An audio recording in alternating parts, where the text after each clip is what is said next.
এখন আমাৰ অসম ইয়াত বিহাৰী মাৰোৱাৰী অৱদান নাই বিহাৰীয়ে গৈ বিহাৰত দমভালি মাৰক কিন্তু অসমত নহ'ব আৰু বিহাৰী যি এইবিলাক উৎপাত এই উৎপাতবিলাক আমি কিন্তু লক্ষ্য কৰি আছো এইবাৰ বহাগ বিহুৰ উৰুকা দিনাখন ফাঁচী বজাৰত অনা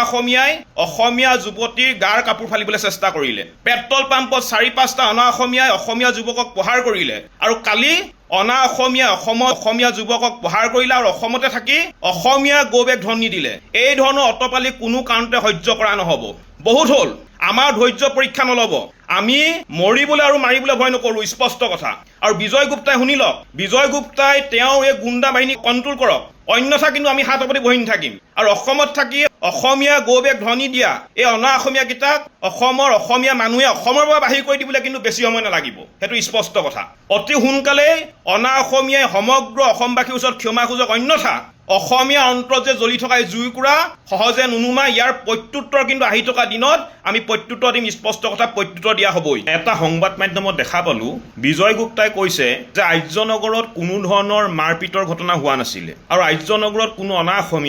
অসমীয়া গৌৰৱক ধ্বনি দিয়া নাছিলে আৰু আৰ্যনগৰত কোনো সাংবাদিক আৰু কোনো আৰক্ষীক অনা অসমীয়া প্ৰহাৰ কৰা নাছিলে তাৰ মানে আমি অসমীয়াই কোৱা কথাবিলাক মিছা আৰু ভিডিঅ' ফুটেজত অনা অসমীয়া যে অসমীয়াক মৰা যিবিলাক আমি ফুটেজ দেখা পালো দৃশ্য দেখা পালো এইবিলাক তাৰমানে মিছা এইটো ক'ব বিচাৰিছে আপুনি এই কথাটোৰ পৰা এটা কথা স্পষ্ট হৈ পৰিছে যে আৰ্যনগৰত অনা অসমীয়াই অসমীয়াৰ ওপৰত যি আক্ৰমণ কৰিলে এই আক্ৰমণৰ ন্যায় কিন্তু অসমীয়াই কেতিয়াও নাপায় আৰু এই অনা অসমীয়া লবিটোৱে অসমীয়া জাতিটোক এই ধৰণে মাৰি মাৰি শেষ কৰিব আমাৰ কথা স্পষ্ট এইখন অসমত থাকি অসমত ব্যৱসায় কৰি যদি কোনোবা অনা অসমীয়াই অসমীয়া গৌৰৱক ধ্বনি দিবলৈ হয় তেনে অনা অসমীয়াৰ পিঠি কিন্তু বহল কৰি দিয়া হ'ব এইখন অসম কেৱল মাত্ৰ আমাৰ খিলঞ্জীয়াৰ আমাৰ ইয়াত পূৰ্বপুৰুষসকলৰ অৱদান আছে হাজাৰ হাজাৰ অসমীয়াৰ কষ্ট ত্যাগ আৰু আত্ম বলিদানৰ পিছত আজিৰ অসম হৈছে এখন আমাৰ অসম ইয়াত বিহাৰী মাৰোৱাৰী অৱদান নাই বিহাৰীয়ে গৈ বিহাৰত দমভালি মাৰক কিন্তু অসমত নহ'ব আৰু বিহাৰী যি এইবিলাক উৎপাত এই উৎপাতবিলাক আমি কিন্তু লক্ষ্য কৰি আছো এইবাৰ বহাগ বিহুৰ উৰুকা দিনাখন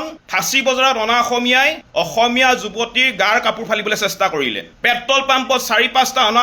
অসমীয়া যুৱকক প্ৰহাৰ কৰিলে আৰু কালি অনা অসমীয়া যুৱকক প্ৰহাৰ কৰিলে আৰু অসমতে থাকি অসমীয়া গৌৰৱক ধ্বনি দিলে এই ধৰণৰ অটপালি কোনো কাৰণতে সহ্য কৰা নহ'ব বহুত হ'ল আমাৰ ধৈৰ্য পৰীক্ষা নল'ব আমি মৰিবলৈ আৰু মাৰিবলৈ ভয় নকৰোঁ স্পষ্ট কথা আৰু বিজয় গুপ্তাই শুনি লওক বিজয় গুপ্তাই তেওঁ এই গুণ্ডা বাহিনী কণ্ট্ৰল কৰক অন্যথা কিন্তু আমি হাত পাতি বহি নাথাকিম আৰু অসমত থাকি অসমীয়া গৌৰৱক ধ্বনি দিয়া এই অনা অসমীয়াকেইটাক অসমীয়া মানুহে অসমৰ পৰা বাহিৰ কৰি দিবলৈ কিন্তু বেছি সময় নালাগিব সেইটো স্পষ্ট কথা অতি সোনকালে অনা অসমীয়াই সমগ্ৰ অসমবাসীৰ ওচৰত ক্ষমা খোজক অন্যথা অসমীয়া অন্তৰত যে জ্বলি থকা জুইকুৰা সহজে নুনুমাই ইয়াৰ প্ৰত্যুত্তৰ কিন্তু আহি থকা দিনত আমি প্ৰত্যুত্তৰ দিম স্পষ্ট কথা প্ৰত্যুত্তৰ দিয়া হ'বই